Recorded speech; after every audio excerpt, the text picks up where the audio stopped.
It's interesting too when you describe the hockey stick growth expectations that investors have, yet the end path or the end outcome can still be gigantic.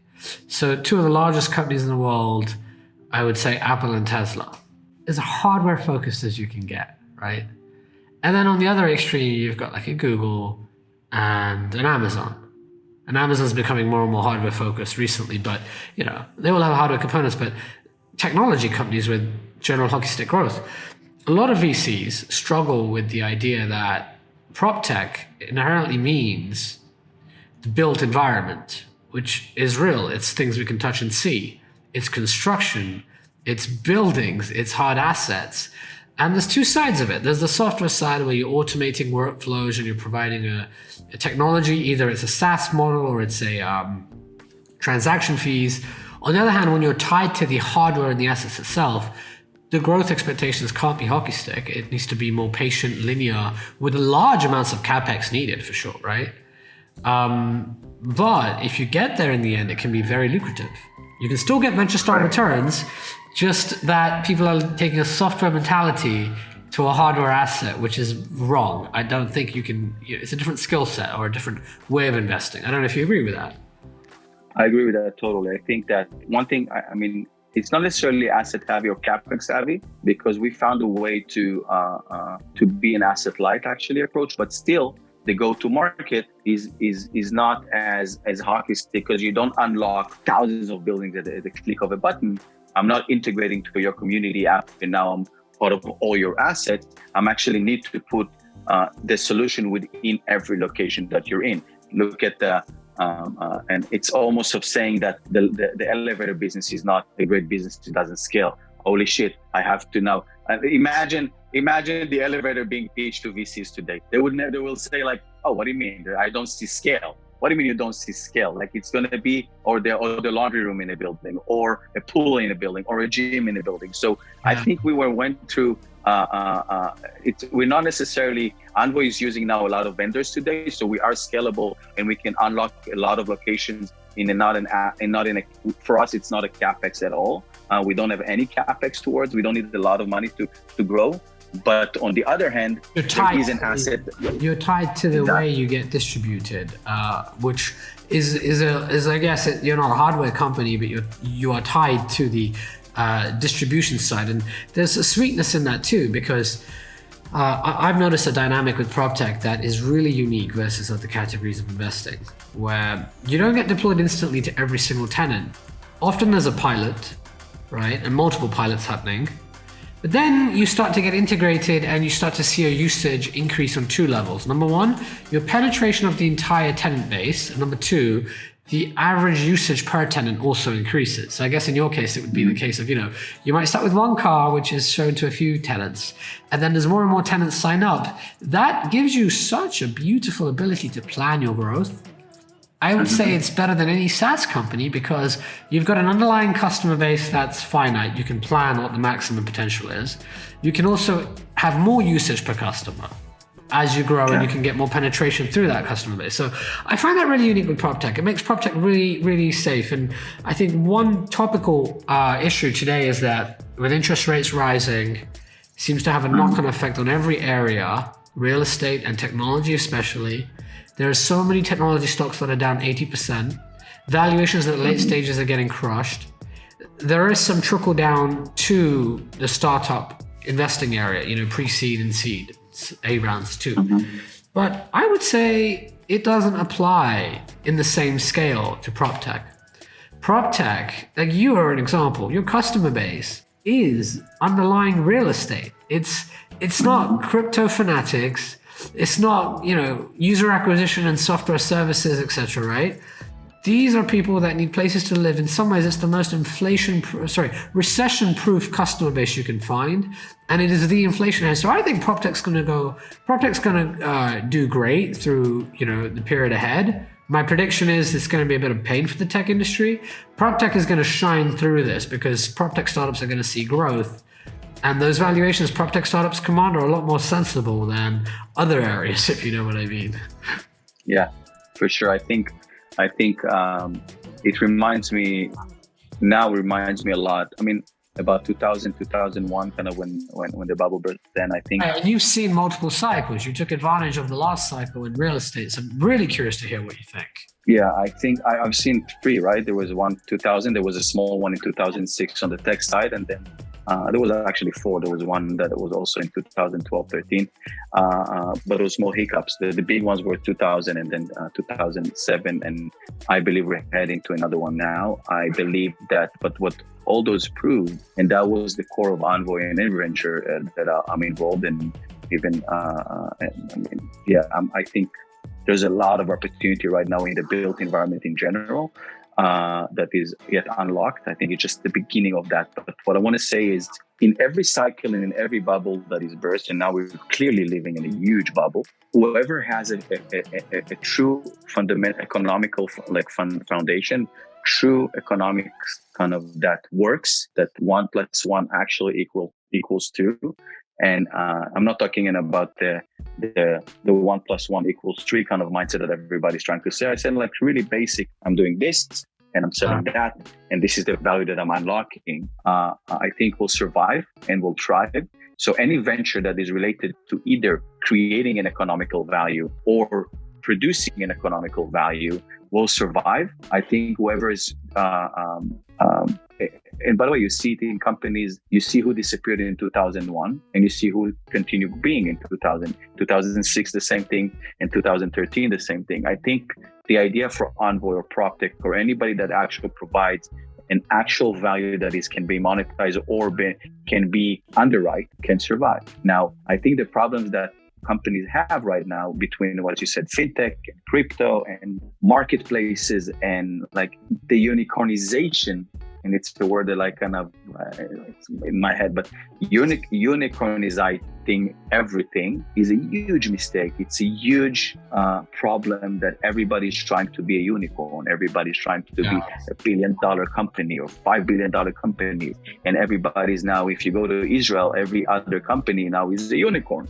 Everybody, if you go Silicon Valley, everybody's a unicorn. And if you look at the actual business and the business model and you ignore the noise of like my target, my total addressable market is the universe, and you actually look at the growth, is you kind of see that there's no business, like it's not worth $5 billion or 50x multiple. It's worth maybe $500 million or $50 million. So I think that's where you're going to see a lot of corrections. And it's healthy, right? Because there's no super healthy, because it's super healthy for the whole economy. Because now when you talk to an employee, to somebody you want to hire, it's going to stabilize everything. People will move away from becoming millionaires of papers, and house prices potentially might kind of stabilize things, and coming with ridiculous requests for hiring. It's going to calm down the system a bit. Rory, that's obviously a great outcome if that is the case. I mean, it's sad people will lose money, but also affordability should improve because you've got such disparity in incomes. But the fact is, there is a record amount of dry powder raised on venture capital. And many of these funds have delivered fantastic returns. Sequoia has generated 10x, its fund numerous times. Those LPs are now addicted to that. And, these are the people that are hype masters. They know this game. That dry powder is sitting there. It needs to be deployed. I don't know. Rationally speaking, it would be great if things came back to normal. It sucks if you've invested. I've invested a lot in tech, and my portfolio is getting hit hard too, right, on the public side. But long term, we're in this for the long term. We want to see growth that's sustainable. But I don't know. I feel like Tiger Global, one of the largest funds, is now coming in at the early stage, and Andreessen Horowitz is like a massive player. I don't know. I feel like this bubble continues. We had such a huge bull run, right? You got to admit, you've seen many cycles. This was an extended bull run that was like no other, right? Are we just going to see more and more hype cycles like this without going forever? First of all, as an entrepreneur, I hope money will be still available for my next venture, right? But and potentially for Envoy growth in general. But I'm saying, I do believe a correction is needed. I understand. If you look at Sequoia's performance and Andres and and all those guys, I have a lot of respect to their kind of decision making. I think there are very smart people around there. People know what they push usually. I mean, pushing valuation comes from different motivations, right? It's not necessarily because people truly believe that it's worth $500 trillion company, right? There's a lot of different kind of strategies behind that. I think there is a certain percentage of the current environment that needs to be corrected.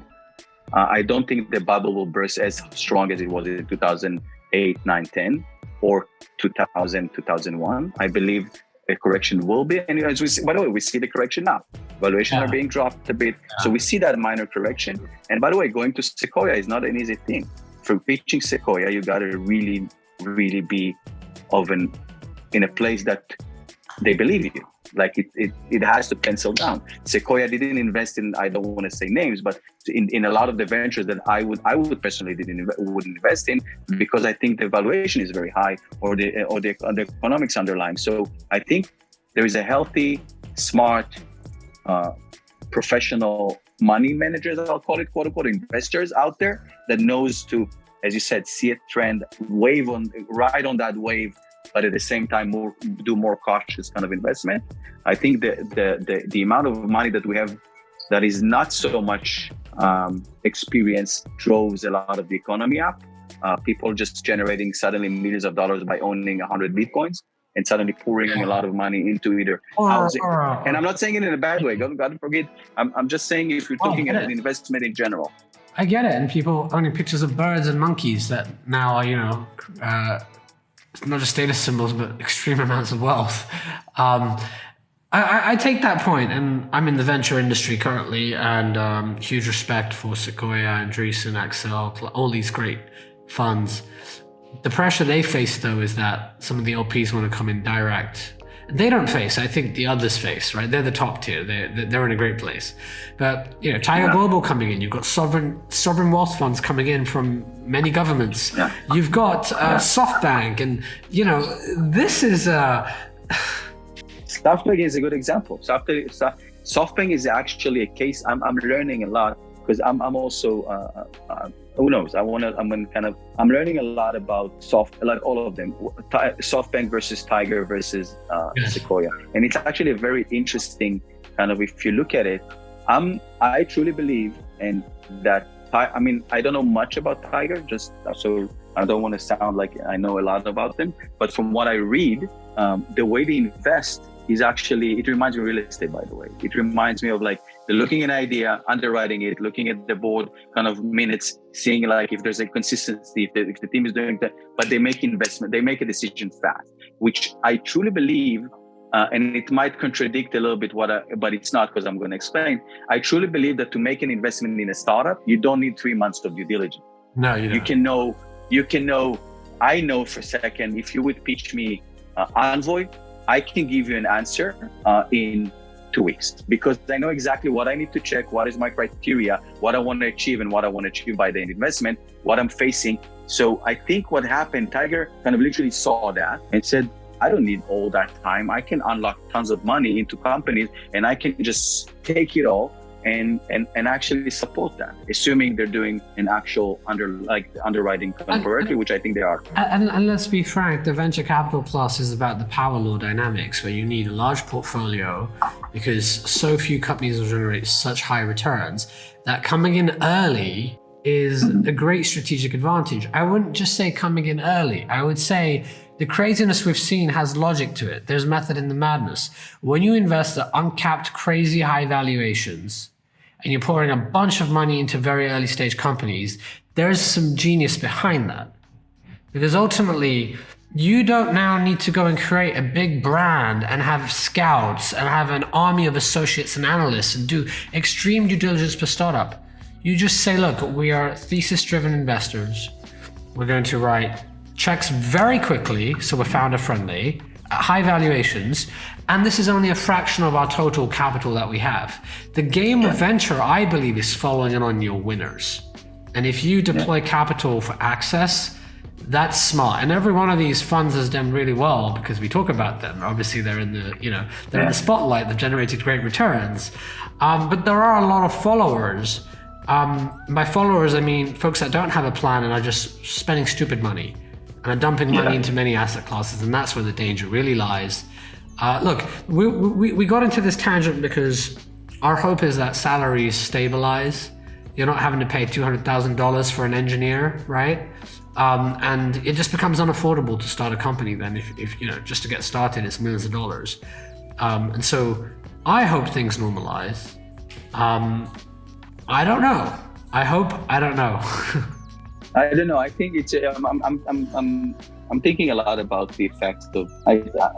I think as a society, I think it's very hard, and it's a little bit of kind of romantic what I'm saying here, but as an entrepreneur, but I'm thinking there should be a balance. There should be a balance in, you know, I've seen some articles about the disappointing exit that a company had. They only sold for $40 million, $50 million, $70 million. And I kind of laughed at that kind of article, and I talked to my wife, and you see, you know, what kind of a crazy world we're living. And nobody talks about the guy that opens 5 coffee shops and makes millions of dollars. Nobody talks about, like, there's so many entrepreneurial kind of mindset around us that you can unlock it, because at the end of the day, entrepreneurship is an amazing skill, but it's also an amazing mechanism for somebody to get from a difficult situation or to thrive. So I think the world a little bit is lacking more of highlighting the struggles, highlighting the opportunity, and highlighting the success, that if you came up with an idea and you sold your company for $10 million,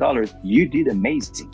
You know what I mean? And I think the world that we're living in right now, and I always keep saying it to my kids, it's like coming with an idea or being drawn into an idea and kind of figuring out how to take it from an idea to an actual product, to actually provide salaries to people that work with you, to actually provide a value to your customers, to actually be successful on implementing, and then let's say you're selling it, to actually have somebody willing to pay $10 million for your sitting one day in your balcony saying, maybe I should do this. That road, I don't think gets enough respect.